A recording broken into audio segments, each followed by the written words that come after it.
बहिष्कार पूरे देश को करना चाहिए, क्योंकि ऐसे ऐसे बाबा जो बैठे हैं ना, ये बाबा नहीं है, ये लोग लाला बन के बैठे हैं। और ये आने वाले टाइम में जब सरकार सब कुछ प्राइवेट कर रही है, तो सरकार की जरूरत क्या है? हमको सरकार की जरूरत क्या है? सब कुछ ये अंबानी अडानी और ये बाबा रामदेव ही चलाए देश को। रामदेव पहले अपनी आँख ठीक करे, फिर ड्रॉप ले आई पब्लिक के अंदर। मदारी है सब, ये सारे मदारी है 5 साल 10 जने डुगडुगी बजाते हैं। एक कहता है मित्र, एक कहते हैं बाबा रामदेव जी ऐसे ही लो, ऐसे ही लो, ऐसे ही लो, ऐसे ही लो। अरे क्या है यार? अरे ये मेरा देश है भारत। अगर प्रधानमंत्री आके ये कहते कि ये मैंने एक बात कही थी और ये सच्ची है, ये देश हित में है, एक भी साबित नहीं कर सकती 6.5 साल की। राम मंदिर बनवा दिया, लेकिन हाँ जी, राम मंदिर बनवा दिया। उड़े घंटा बजा लेगा अमित शाह, उड़े बजा लेगा उसका बेटा जो BCCI का सेक्रेटरी बन गया। देश तो बेच डाला। कब बेका? ये अडानी अंबानी को देश बेच डाला उसने, वो चुनाव से पहले ही बेच दिया। देखो आज मेरे मित्रों बहुत बड़ा राज खोलने वाला हूँ, शायद गवर्नमेंट मेरे को अरेस्ट कर ले, आज कोई परवाह नहीं मुझे। बाबा रामदेव का सारे प्रोडक्ट डुप्लीकेट है, कोई प्रोडक्ट ओरिजिनल नहीं है। वो सरकार का समर्थन मिल रहा है ना, तो ओरिजिनल हो गया। ये तो डुगडुगी है, इन्हें तो बचाने लग रहे हैं पूंजीपति। ये पहले से ही बात है। ये तो कभी तो योगी बोल रहे, कभी रामदेव बोल रहे, कभी प्रधानमंत्री जी बोल रहे। प्रधानमंत्री जी का मुंह सुन रहा है। रोष सरकार के खिलाफ किस तरीके से लोगों में दिख रहा है? सबसे पहले जानेंगे आपसे, कहाँ से आई है? सोनीपत से आए हैं। सोनीपत से। क्या नाम है आपका? मेरा नाम श्री जावती है। आपसे जानना चाहेंगे, यहाँ पर आज इतनी महिलाएं आई हुई है सोनीपत से, क्यों आए हैं आप लोग? हम किसानों के समर्थन में आए हैं। जो ये सरकार ने 3 काले कानून बना रखे हैं, हम चाहते हैं कि सरकार इस कानून को रद्द करे, जो कि किसानों के हित में नहीं है, मजदूरों के हित में नहीं है। तो इस काले कानून को रद्द करवाने के लिए रामदेव कह रहे हैं कि भाई मोदी जी जो काम कर रहे हैं बहुत बढ़िया काम कर रहे हैं, मोदी जी कोई कृषि के खिलाफ नहीं हो सकते हैं। मोदी जी यदि कृषि के खिलाफ नहीं हो सकते हैं, और बाबा रामदेव कह रहे हैं कि जो सरकार कर रही है अच्छा है, तो बाबा रामदेव ही कह रहे थे कि इस सरकार को जिताओ, हर आदमी के खाते में 15 लाख आएंगे। वो कहाँ गए 15 लाख? अब रामदेव बाबा कहाँ गए? उन बातों से रामदेव क्यों पीछे हटते हैं? क्योंकि जब यही सवाल हम रामदेव से करते हैं कि वो 15 लाख रुपए कहाँ गए, तो रामदेव के पास कोई जवाब नहीं है। अच्छा, वो तो स्वदेशी सामान लेकिन बेचते हैं सबको। वो स्वदेशी कहने के लिए स्वदेशी है, उनका सामान स्वदेशी नहीं है। कोई भी सामान उनका ओरिजिनल नहीं है, डुप्लीकेट है सारा सामान। सिर्फ ये है कि उनको इस सरकार का सपोर्ट मिल रहा है, इसलिए वो सोच रहे हैं कि हमारा सामान सब ओरिजिनल है। लेकिन वो कहते हैं मेरे पास भैया 1 इंच जमीन नहीं है, मेरे नाम कुछ भी नहीं है। और उनके पास कुछ नहीं है, और पहले उनके पास था क्या? आज कई करोड़ की संपत्ति हो गई है उनके पास, और उनके पास कुछ है भी नहीं। तो ये सारा चीज आया कहाँ से?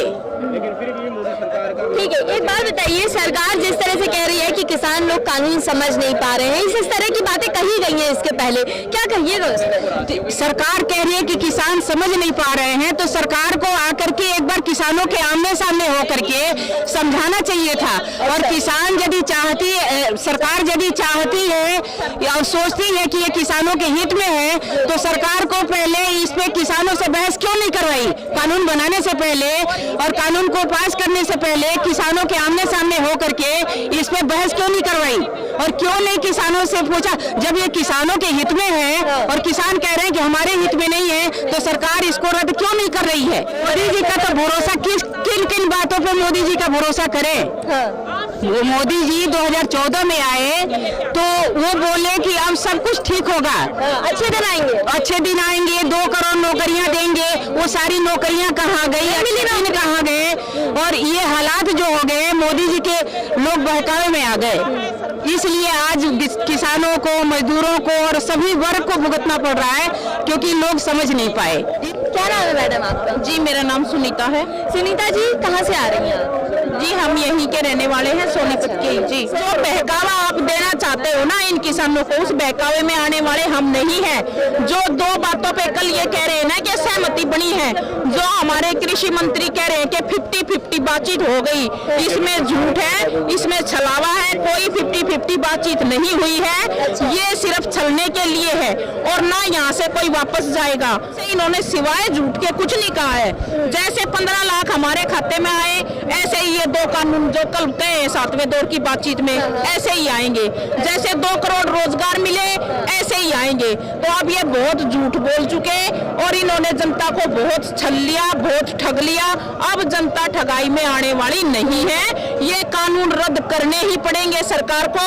वो सरकार की मर्जी, चाहे आज कर दे, चाहे 4 जनवरी को कर दे, चाहे वो 31 जनवरी को कर दे, वो सरकार की मर्जी। लेकिन ये कानून जो है जब तक वापस नहीं होंगे, ये आंदोलन नहीं वापस जाएगा।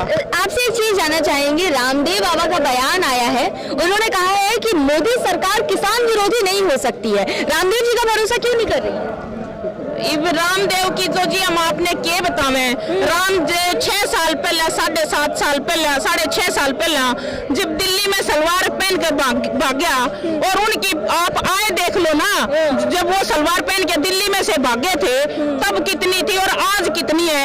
अब जो आप सारी दुनिया ने इलाज का भरोसा देता हो और अपनी आंख का इलाज ना कर पाया हो आज तक, तो उसका क्या कर सकते हैं हम? मतलब रामदेव बाबा थे, पंचकुला में जमीन है, 100 किले जमीन दे दी रामदेव बाबा थे। चंडीगढ़ में मैं हरियाणा की हूँ इसलिए मैं बता रही हूँ आपको।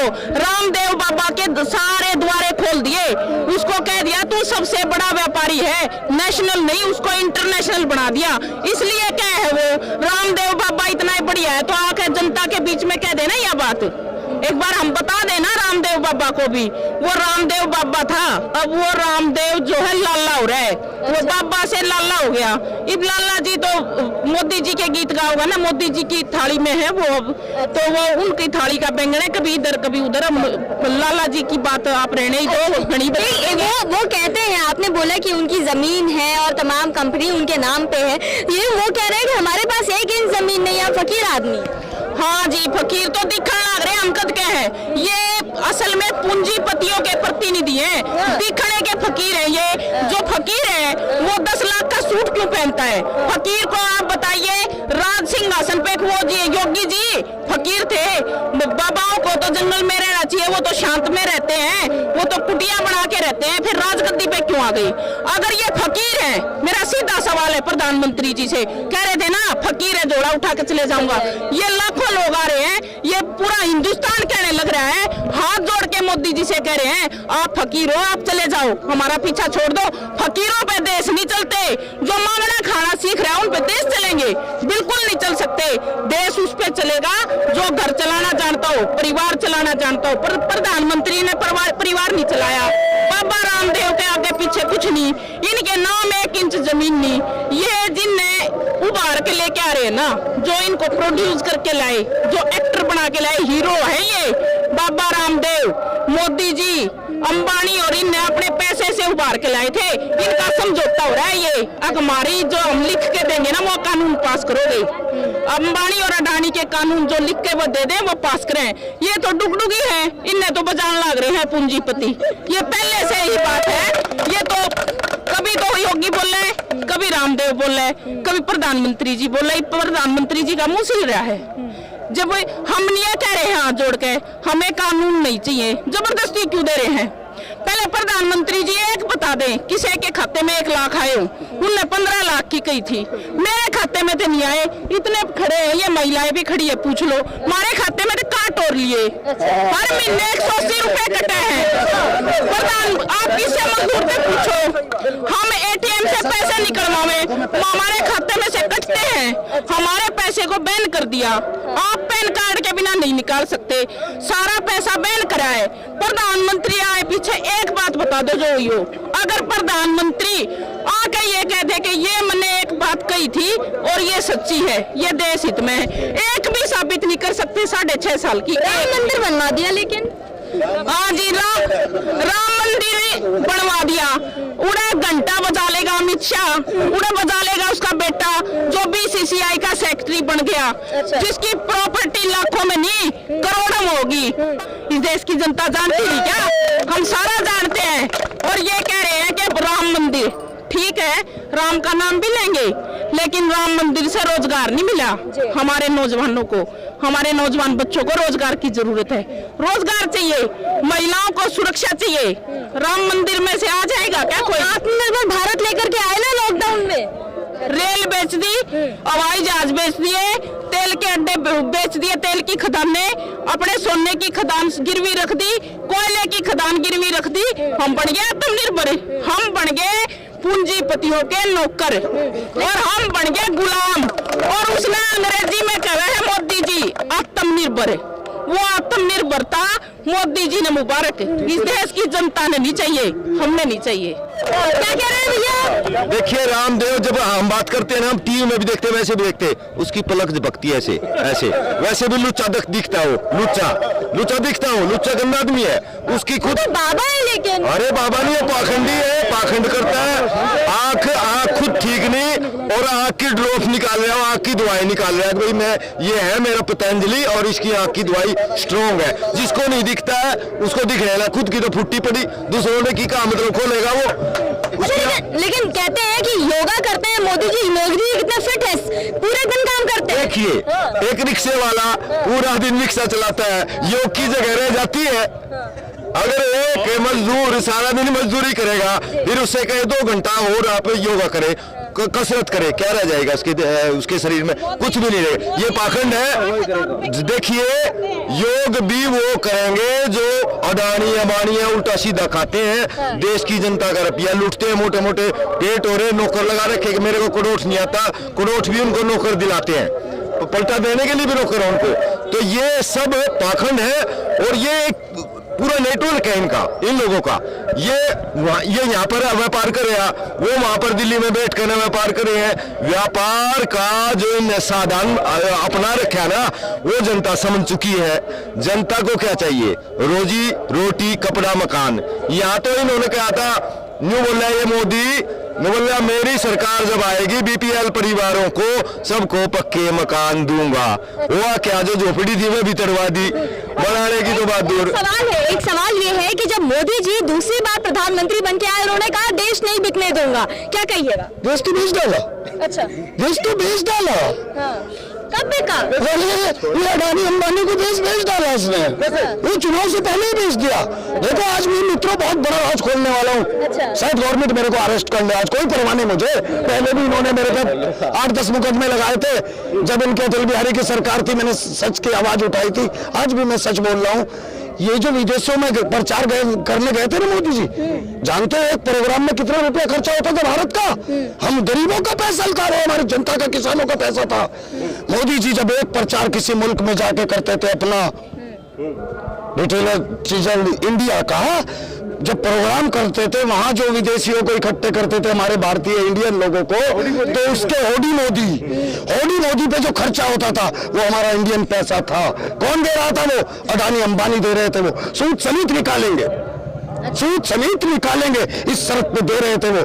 फिर इन्हें आज के टाइम में, मैं मजदूर आदमी अपना काम छोड़ के सुबह शाम ड्यूटी करता हूँ, पानी चलाता हूँ ठेकेदार का, जो ठेकेदारी अटल बिहारी वाजपेयी जी रहे थे, उस ठेकेदार का पानी चलाता हूँ मैं। 13,000 रुपए तनख्वाह कमाता हूँ, सच बोलता हूँ, अन्याय के खिलाफ बोलता हूँ, किसी की भी सरकार हो। यानी एक दिन अन्ना जी के साथ आंदोलन में मैं भी बैठा था रामलीला मैदान में, वहां मैंने देखा वहां सियासत होने लगी बीजेपी की, सारा पैसा इन लोगों ने लगाया अडानी अंबानी ने। जानते हो क्यों? कि हम सरकार बदलेंगे। कि मदारी है ये सब, ये सारे मदारी है, 5-7-10 जने डुगडुगी बजाते हैं। एक कहता है मित्रों, एक कहते हैं बाबा रामदेव जी ऐसे ही लो, ऐसे ही लो, ऐसे ही लो, ऐसे ही लो। अरे क्या है यार? अरे ये मेरा देश है भारत, ये मेरा देश है भारत यार, चिड़ियाघर नहीं है। अरे मदारियों, इन मदारियों के हाथ में सरकार चली गई। इन्होंने देश में पता क्या किया? इन्होंने मैं बताऊंगा इसको, इन्होंने 6 साल में हमारे देश को जात बिरादरियों में बांट दिया। इन्होंने हमारे देश को 6 साल के अंदर जात बिरादरियों में बांट दिया, देश में फैला दी नफरत। और चुनाव जीतने का जो इनका ढंग है ना, वो भी ये देश जान चुका है, सब जान चुके हैं। देखो राम तो वनवासी थे, राम तो किसी पे तलवार नहीं उठाते थे। राम ने तो जब रावण का वध किया बड़ा मजबूर होकर किया था। पूरा भारत का इतिहास जानता है? उन्होंने रावण का वध किया तो वो तो वधकारी नहीं थे राम जी तो सन्यासी थे। इन्होंने उनके नाम को बदनाम कर दिया। अभी मैडम पूछ रही थी मंदिर बना दिया। मैडम असली बात बताओ आपको क्या है? बताइए। असली बात यह है कि वो काम कांग्रेस ने किया, इन्होंने किया ही नहीं। मैं सबूत दे सकता हूँ, पूछिए आप कैसे। बताइए कैसे? बाबरी मस्जिद का ताला तोड़ के मूर्ति रखी राजीव गांधी ने 6 दिसंबर 1992 को तुड़वाई नरसिम्हा राव ने। इनका क्या है? ये तो खाली फोटो लेके घूम रहे, खाली फोटो लेके घूम रहे, राम के नाम पे दुकान चला रहे हैं और राम को बदनाम कर रहे हैं। यार मेरे हिंदू भाइयों को दुख होता है, जो अच्छे और सच्चे हिंदू भाई हैं जो यहाँ घूम रहे हैं, उन्हें दुख है आज अन्नदाता का। अच्छा ये बताइए, राम राज्य आया क्या? मोदी जी कह रहे थे राम राज्य लाएंगे। रावण राज आ गया, रावण राज आ गया। अच्छा। इतना तकड़ा भ्रष्टाचार, बेईमानी हर जगह। देखो नोटबंदी आई, तमाम बैंक वाले बेईमान हो गए। 30 और 40-35% पे उनका काला धन बदल डाला इन्होंने और गरीब आम आदमी का आधार कार्ड लिया। हफ्ते में एक दिन गरीब आदमी के पैसे बदले, आधार जमा कर लिया उसके आधार की कॉपी पे कॉपी करने के बाद बैंकों के लोगों ने 30 और 40% पे काला धन बदल दिया। देखो इन्होंने चोर को बेईमान को और बड़ा बेईमान बनाया और गरीब को लाइन में मार दिया। जीएसटी ले आए, बर्बाद कर दिया देश को। लॉकबंदी लाए, ये जानते हो लॉकबंदी क्या थी? ये बेवकूफ बनाया हमें डुंगुडी वालों ने। इन बदारियों ने एक जादू चलाया।